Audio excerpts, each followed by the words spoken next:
नमस्कार, मैं दिव्यांजलि वर्मा अयोध्या उत्तर प्रदेश से श्री राम साहित्य सेवा संस्थान मंच की संस्थापिका।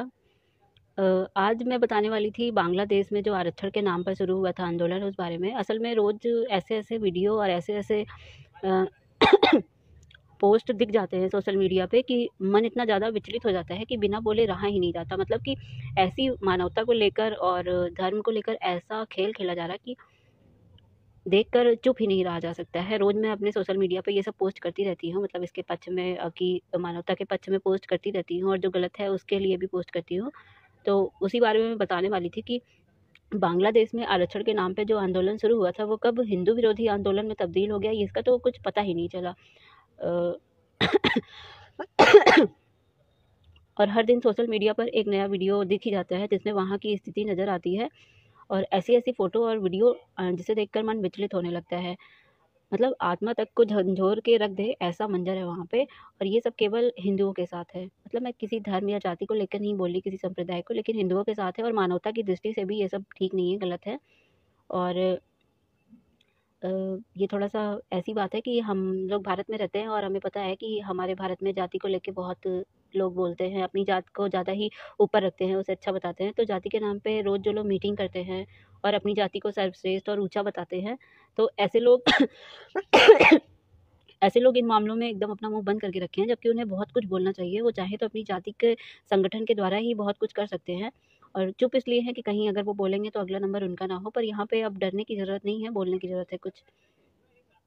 और जहाँ मतलब अपनी-अपनी जात के झुंड में तो सब लोग अपने आप को बहुत ही कुछ समझते हैं, बोलते हैं, लेकिन जहाँ बोलना चाहिए वहाँ सब चुप हैं।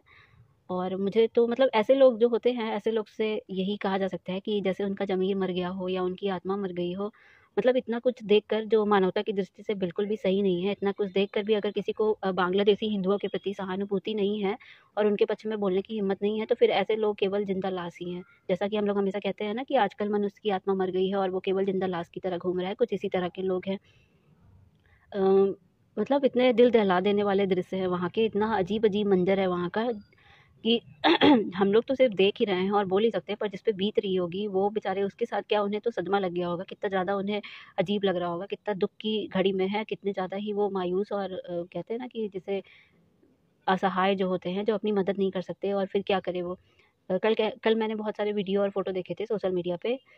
एक में जो था क्या, मतलब एक वीडियो में ऐसा था कि 2 आदमियों को रस्सी से उल्टा लटका रखा था और दोनों आदमी मर चुके थे और मरने के बाद भी उन्हें कुछ लोग नीचे से लाठियों से पीट रहे थे और इतना देख के बहुत ज़्यादा ही मेरा मन विचलित हो गया। देखा नहीं गया मुझसे, मैंने चेंज कर दिया। और दूसरा वीडियो जो था उसमें एक ही घर के 4 सदस्य थे, जिसमें हस्बैंड वाइफ थे और 2 छोटे-छोटे बच्चे थे। एक बच्चा शायद 3 साल के करीब होगा और दूसरा 5 साल के करीब होगा।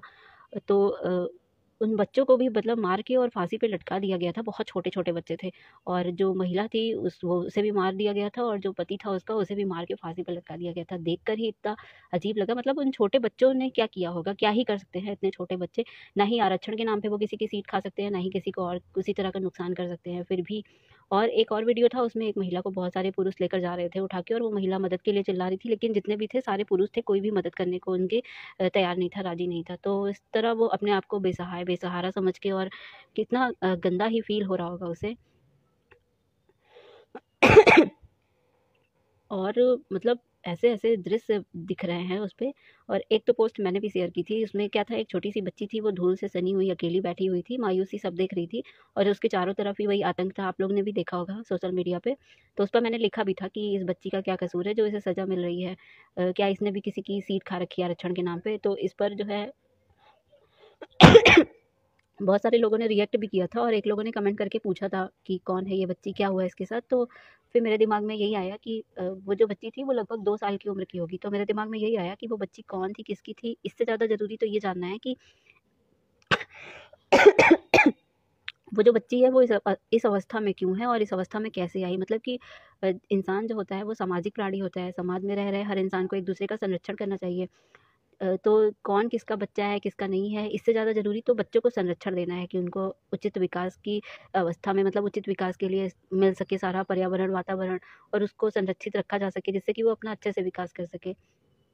लेकिन अब क्या ही कह सकते हैं, इतनी ज़्यादा बुरी स्थिति है, मुझसे तो बिना बोले रहा ही नहीं गया, इसलिए मैं 3-4 दिन से वीडियो ही शेयर कर रही थी, फ़ोटो ही शेयर कर रही थी। आज मैंने खुद का वीडियो शेयर किया कि जो बांग्लादेश में हो रहा है, उसके लिए यहाँ के लोगों को समर्थन करना चाहिए और कुछ ना कुछ बोलना ही चाहिए। चुप रहने की बात नहीं है, मानवता की दृष्टि से बोलना चाहिए, क्योंकि मानवता की दृष्टि से बहुत ही बुरा हो रहा है। धर्म और जाति को तो छोड़ ही देना चाहिए, मानवता की दृष्टि से ही बहुत बुरी बात हो रही है। तो इसके समर्थन में सभी को आगे आना चाहिए और बोलना चाहिए। अगर ऐसा ही चलता रहेगा तब तो फिर चारों तरफ शांति ही नहीं रहेगी और इस तरह आतंक फैल जाएगा, तो फिर बहुत ही मुश्किल हो जाएगा। हमारा जो छोटे बच्चे हैं, कल का भविष्य है, उनके ऊपर इसका बहुत ही गंदा असर पड़ेगा।